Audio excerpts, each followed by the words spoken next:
Okay, so I have this DOM IX10 KG all gutted here. So in terms of what that all means, the IX10 is just a 10-pin lock. KG means that there's an interactive element for the key on this particular lock. So there's an IX5, for example. It's the same thing, but it's only 5 pins. Just talking about kind of what is inside of this particular lock. So I've got it organized here, the right side and the left side. So you can see it's got, obviously, like I mentioned, it's got 10 pins on each side. Now, this pin right here, this is the interactive element. So I've got these backwards. Sorry here. Nope, I don't. So this is the key pin of the interactive element. It actually sits inside the lock this way, and it pushes up on this kind of weird driver that's angled this way because it doesn't need to interact with the whole section of the plug. It only needs to touch this one little spot. So a lot of times this is what these interactive elements look like. They sit in a driver hole like any other driver, but then they only touch this one little particular part of the plug. And the key pin is smaller and it's kind of weirdly offset, so it's in the middle of the keyway rather than to the left or the right side like the rest of the key pins are. Talking about the rest of the key pins, you can see most of these are shark fins. So I'm going to grab one and bring it up close here. So you can see right there the bottom of it.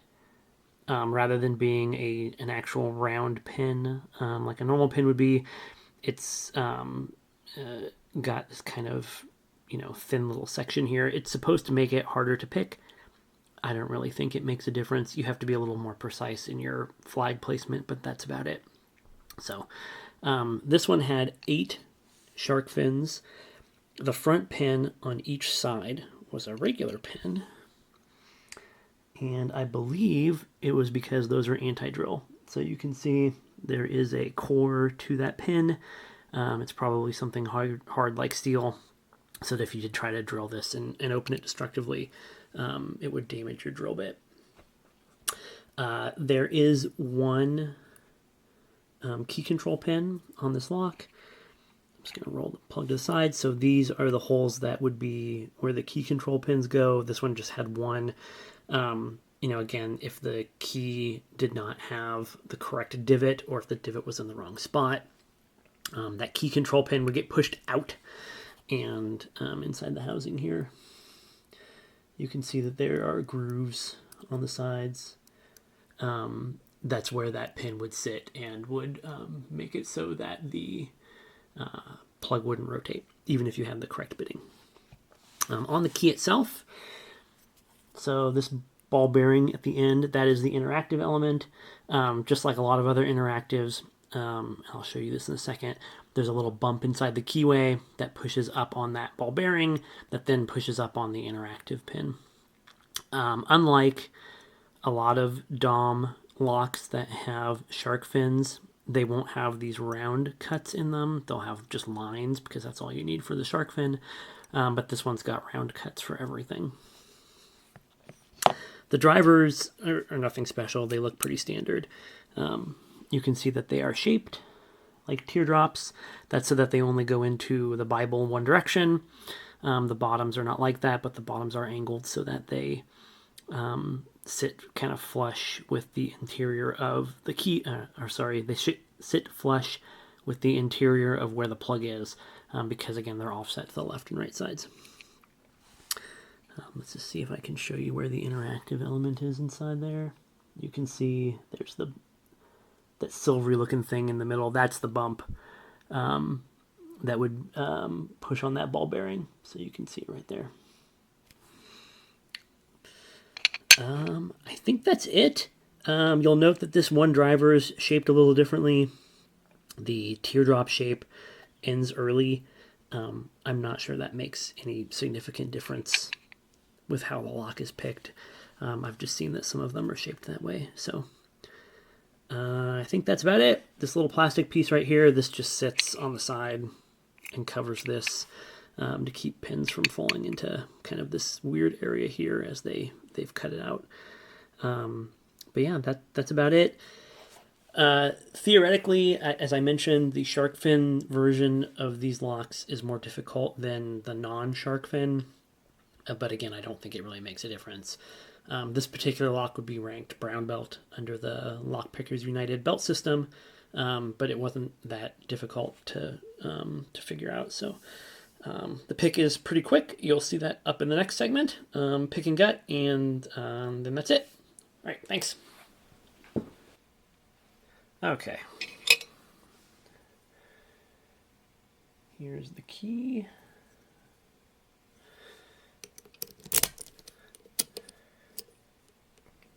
Key works.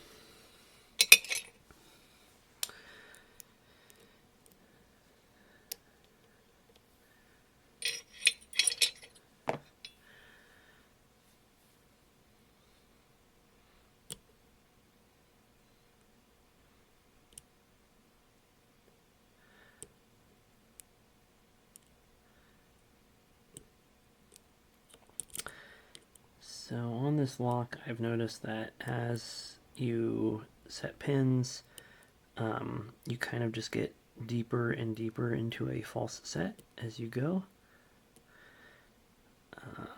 There is a certain point where the interactive element starts binding. So I'm just going to tap pins here until I feel like I reach the point where I can check the interactive.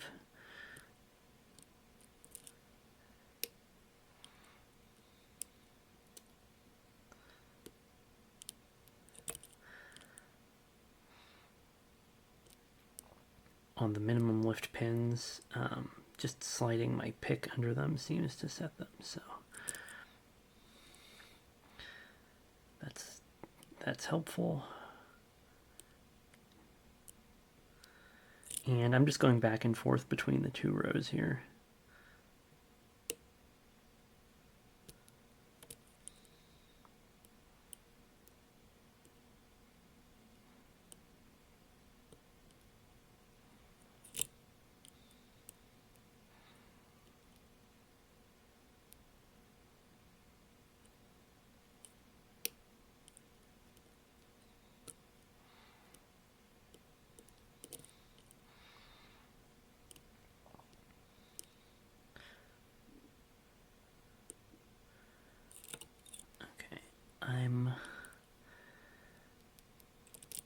I'm going to check the interactive.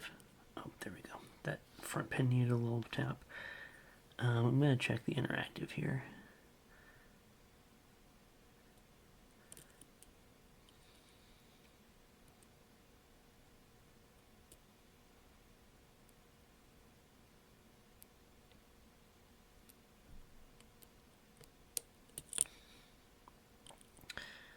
If I can find it.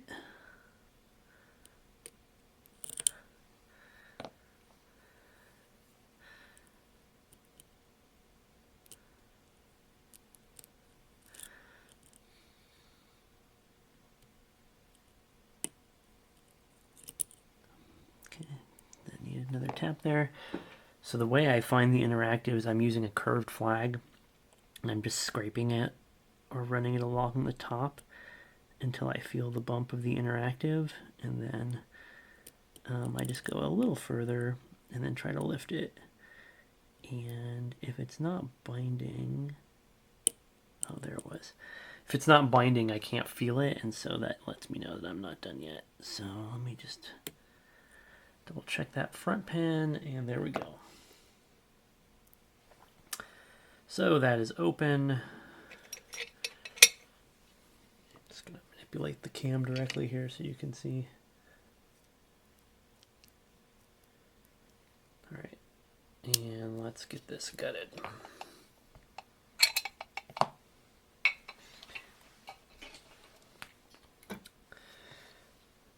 I'm hoping my follower fits. I have not gutted this yet, so.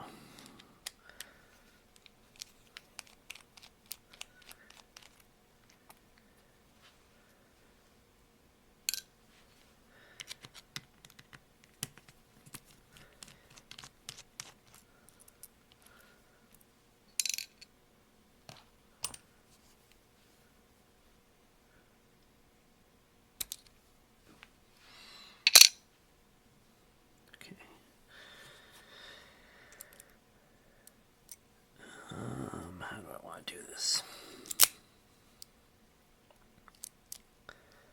I think I'm gonna turn it 90 degrees. I think I'm gonna turn it 90 degrees. Maybe a little less than 90.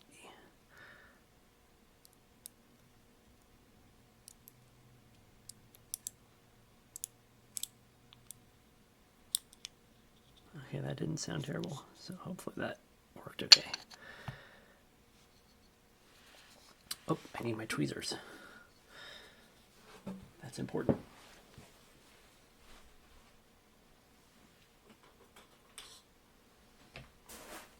Okay.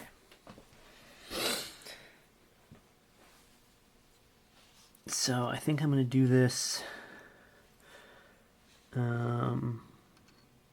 right side, left side. So hopefully I can get this all taken apart without too much trouble. That's the 4th pin.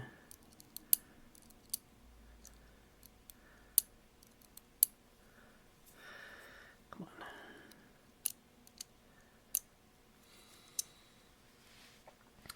Alright, maybe let's do it this way. Oh, sidebar. Or not sidebar, sorry. Just a little piece of plastic there. Okay, let's see if I can do this without dumping too many pieces out.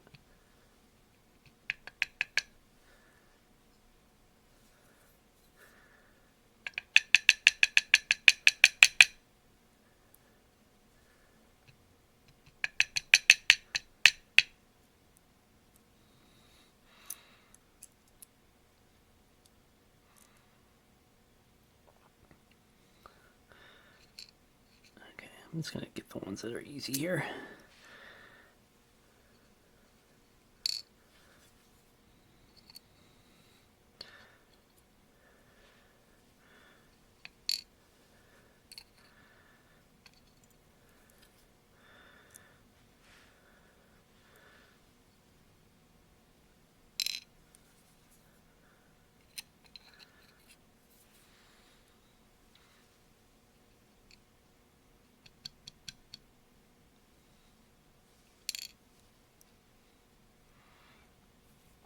That's the key control pin. It goes, whoop. I dropped it. It's somewhere on the table. Oh, there it is. Key control pin. Put it up here. It goes right there. There's a dimple on the key that it fits into. Man, these pins don't want to come out.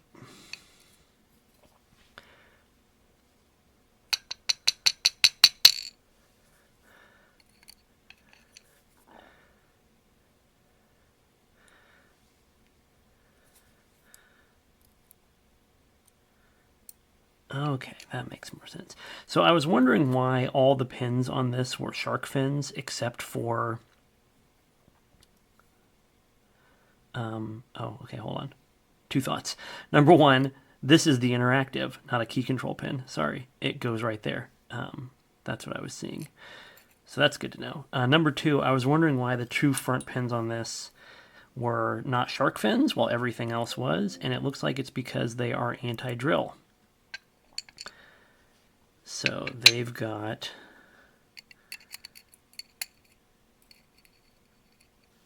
you can probably see it right there.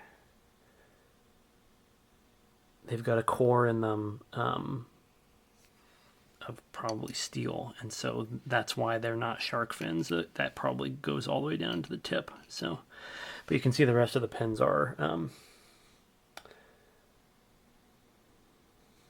those shark fin style pins. Even though the key is all dimples, it's not kind of the Dom shark fin where they're just lines instead of full circles. So, okay, there are all the key pins.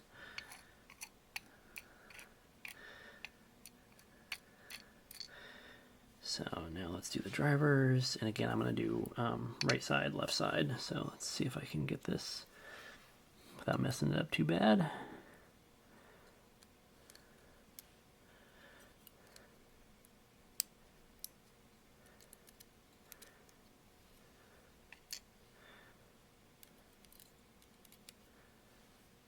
There's one.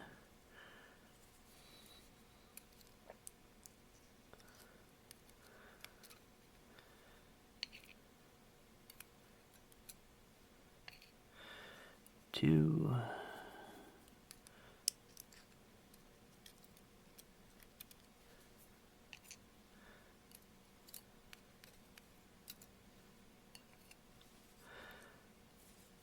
Three.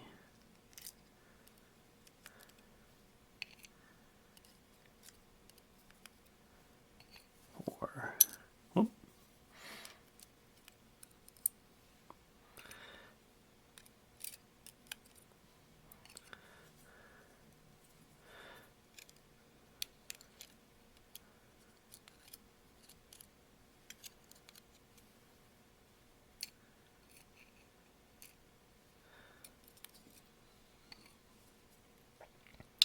So like a lot of these kind of 2-row dimple locks, and you'll see it when I show a close-up, the bottoms of the drivers are curved because they are not coming straight into the, whoops, they're not coming straight into the hole where the plug is. They come in from an angle, so they have to be a little curved.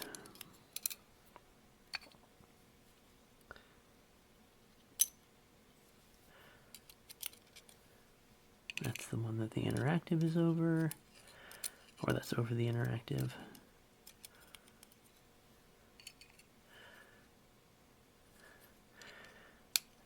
And there's our last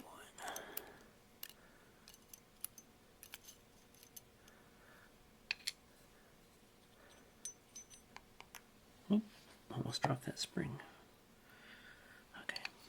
Okay, there we go. So that's all gutted. As you can see, there's a dimple on the key for a key control pin. There was not one in here though, so that's fine. It wouldn't have affected picking regardless. But let me get a close-up here of everything so that you can see it. Oh, there was a... Sorry. I take it back. There was sitting here on my desk a key control pin. So that would have been right there inside. So I'll do this much better when I do the overview that goes into the beginning. But it looks like we had one key control pin on the side, and then this part right here was the interactive. So let me just get a close-up here.